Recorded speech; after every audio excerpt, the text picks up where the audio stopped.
So here at Solus Education, our fashion disaster course has a number of elements. The first module is in the classroom where the students learn all about fast fashion.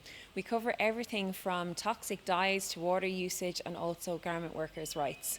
Students will get samples of different types of fabric, both synthetic and natural, and learn about their different effects on the environment.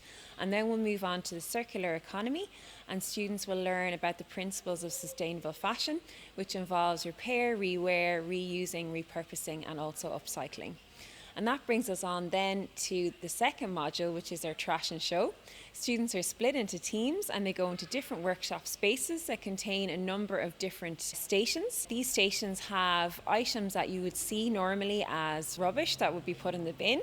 So we have different types of plastic, we have bubble wrap, egg cartons, bottle tops, and even old clothes. So this is designed to help stretch students' imaginations and help them to think outside the box, to make something really amazing out of items that would normally be seen as rubbish.